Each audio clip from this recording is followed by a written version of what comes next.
आज की क्लास में हम बात करने वाले हैं ड्रॉप कैप्स और using word art and templates के बारे में। तो सबसे पहले मैं आपको बता देता हूँ वर्ड आर्ट क्या है। तो वर्ड आर्ट भी ग्राफिक्स सेक्शन का ही एक ऑप्शन है जिसके द्वारा आप वर्ड आर्ट में जो वर्ड पे आप जो पेजेस यानी फ्रंट पेजेस बनाना चाहते हैं उसमें ये एक मददगार साबित होता है। कहने का मतलब ये है कि ग्राफिक्स का हिस्सा रहेगा ये।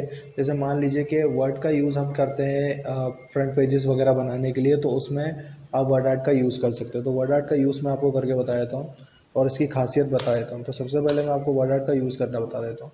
तो इंसर्ट मेन्यू के अंदर आपको यहाँ मिलेगा वर्ड आर्ट। तो यहाँ से मैं वर्ड आर्ट चूज़ कर ले रहा हूँ और यहाँ पे लिख ले रहा हूँ, कोई भी वर्ड लिख ले रहा हूँ। तो मैंने यहाँ पे लिख लिया, ठीक है। तो सिंपली यहाँ पर ये लिखने के बाद अब मैं इसमें क्या क्या चेंजेस कर सकता हूँ या फिर मैं इसकी जो भी खासियत है, देखिए जैसे खासियत इसकी ये है कि इसको मूव आसानी से किया जा सकता है, ठीक है। और ये डॉक्यूमेंट में कहीं पर भी मूव हो जाएगा आराम से, ठीक है। इसको कितना भी बड़ा कर सकते हो आप। शेप का साइज़ बढ़ाना चाहो शेप का साइज़ बढ़ा सकते हो, फ़ॉन्ट का साइज़ चाहो तो फ़ॉन्ट का साइज़ बढ़ा सकते हो। तो ये कुछ ऑप्शंस रहेंगे। जैसे ये फॉरवर्ड मेन्यू मैंने आपको बताया था, देखिए। तो इसकी कुछ खासियत मैं आपको बताया था। जैसे अभी शेप का कलर हो रहा है या अगर फ़ॉन्ट पे कलर करना चाहो तो आप फ़ॉन्ट पे भी कलर कर सकते हो, ठीक है। और इसमें एक ऑप्शन होता है ट्रांसफॉर्म। तो इससे आप आराम से ट्रांसफॉर्म कर सकते हैं कुछ इस तरीके से, ठीक है। अगर आपको साइज़ और बढ़ाना है तो आप यहाँ से साइज़ और बढ़ा सकते हैं कुछ इस तरीके से, और ये उतना ही बैंड हो जाएगा, ठीक है। तो ये वर्ड आर्ट होता है जिसके द्वारा आप है ना यूज़ करके आप कोई भी फ्रंट पेज तैयार कर सकते हैं। नेक्स्ट मैं आपको बताने जा रहा हूँ ड्रॉप कैप। तो ड्रॉप कैप एक ऐसा ऑप्शन है जिसे हम आर्टिकल्स वगैरह में, न्यूज़पेपर्स वगैरह में देखते रहते हैं। तो सिंपली मैं क्या करने वाला हूँ, यहाँ पर एक पैराग्राफ टाइप करने वाला। तो मैंने यहाँ पे एक पैराग्राफ ले लिया डमी टेक्स्ट का, ठीक है। तो ये पैराग्राफ आ गया। अब मैं चाहता हूँ कि इसका जो फर्स्ट वर्ड है वो थोड़ा सा बड़ा हो जाए। कैसे बड़ा करें, तो उसका तरीका कुछ ऐसा रहेगा, वो ड्रॉप कैप के द्वारा होगा। तो ड्रॉप कैप आपको मिल जाएगा यहाँ पर। तो देखिए यहाँ पे आपको ड्रॉप कैप मिल जाएगा। जैसे आप मैंने बताया था कि आर्टिकल या न्यूज़पेपर्स वगैरह में हम देखते हैं, तो यहाँ पे आप ड्रॉप कैप का यूज़ कर सकते हैं, ठीक है। सिंपल इसका एक दूसरा टाइप भी है यहाँ पर, और हम अपने हिसाब से इसे मॉडिफाई भी कर सकते हैं। आप मॉडिफाई कैसे करोगे, सिंपल कि आप ये बता सकते हो कि कितनी लाइनें आपको चाहिए, जितना बड़ा ये टेक्स्ट हो, ठीक है। आप जितनी लाइनें चूज़ करोगे उतना बड़ा ये टेक्स्ट हो जाएगा। तो ये ड्रॉप कैप रहेगा, ठीक है। अब बात कर लेते हैं टेम्पलेट। तो टेम्पलेट होते क्या है पहले वो समझ लीजिए। टेम्पलेट एक ऐसे बने बनाए डॉक्यूमेंट्स होते हैं जिनको मॉडिफाई करके काम किया जा सकता है। कहने का मतलब ये है कि ये हमारे कार्य को सरल बनाने के लिए यूज़ किए जाते हैं। तो टेम्पलेट्स के कुछ टाइप होते हैं, तो टेम्पलेट्स के टाइप बता देता हूँ। तो टेम्पलेट एक पूर्व निर्धारित डॉक्यूमेंट है जिसका उपयोग एक नया डॉक्यूमेंट जल्दी से बनाने के लिए कर सकते हैं। टेम्पलेट में अक्सर कस्टम फॉर्मेटिंग एवं डिज़ाइन शामिल होते हैं, इसलिए इससे एक नई परियोजना बनाने में समय की बहुत बचत होती है। कहने का मतलब ये है कि इसमें ऑलरेडी फॉर्मेटिंग की होती है, सारा पेज वगैरह तैयार होता है, सिर्फ आपको अपने हिसाब से कंटेंट फिल करना होता है। डिज़ाइन की तरह टेम्पलेट भी एमएस वर्ड में उपलब्ध एक सुविधा है। टेम्पलेट किसी डॉक्यूमेंट का एक पहले से बना हुआ प्रारूप है जिससे किसी भी डॉक्यूमेंट को फॉर्मेट एवं तैयार करने के लिए आवश्यक नियम दिए होते हैं। तो टेम्पलेट के मैं टाइप बता देता हूँ। टेम्पलेट के दो टाइप होते हैं।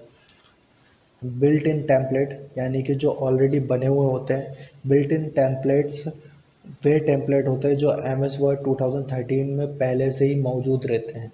इसके आप सिलेक्ट करके इनका उपयोग करके कार्य कर सकते हैं, ठीक है। जिसमें for example report, fax, memo, resume, web page, ठीक है, डॉक्यूमेंट विदाउट कस्टम फॉर्मेटिंग। और दूसरा टाइप होता है कस्टम टेम्पलेट्स जो कि यूज़र द्वारा बनाए जाते हैं। वे टेम्पलेट्स होते हैं जिन्हें यूज़र द्वारा बनाया जाता है। यूज़र अपने हिसाब से टेम्पलेट बना सकता है और उन्हें एक DOTX फाइल के रूप में सेव कर सकता है, ठीक है।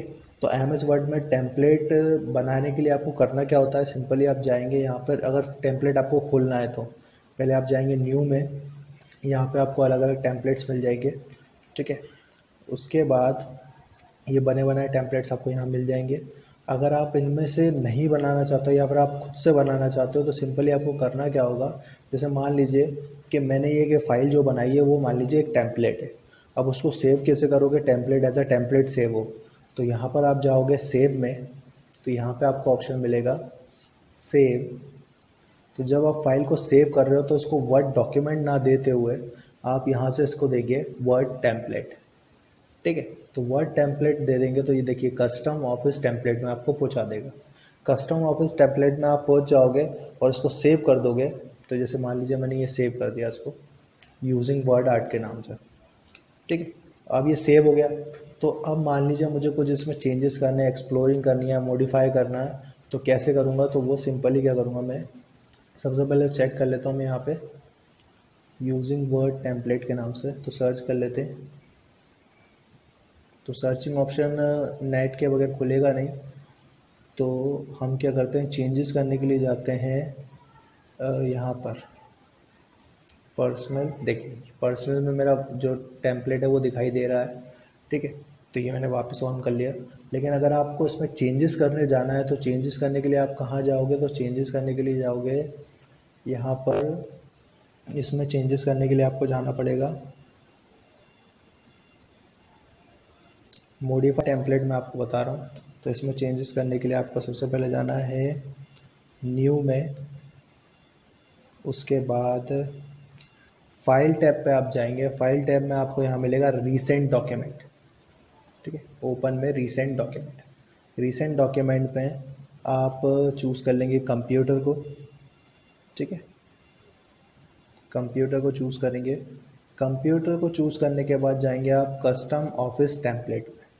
तो यहाँ पे आपको कस्टम ऑफिस टेम्पलेट में अपना टॉप टेम्पलेट आपको दिखाई दे जाएगा और यहाँ से आप इसको मॉडिफाई कर सकते हैं। जैसे कि पहले ओपन कर लीजिए, उसको चेंज कर लीजिए, देन उसके बाद उसको मॉडिफाई करके चेंज कर लीजिए, सेव कर दीजिए, तो ये सेव हो जाएगा, ठीक है।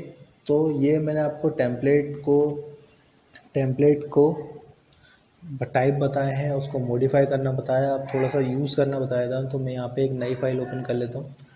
तो यहाँ पर मैं ये लेता हूँ जैसे कि लेटर, एजेंसीज लेटर, ठीक है। तो यहाँ पे देखिए पिक का डेट, तो यहाँ पे डेट पिक कर लेता हूँ, कोई भी एक डेट पिक कर ले, ठीक है। उसके बाद यहाँ पे भी कंपनी का नाम, यहाँ पर मेरा एड्रेस, और यहाँ पे जिसको भेजना है ये कंपनी का नाम, और फिर यहाँ पे मैटर लिखा जाएगा, ठीक है। आप इसको हटाकर खुद का मैटर भी टाइप कर सकते हो, जैसे देखिए मैंने हटा दिया यहाँ पे, और उसके बाद यहाँ पर सेव कर दूँगा मैं इसको अपने हिसाब से, तो ये मेरे लिए तैयार हो जाएगा।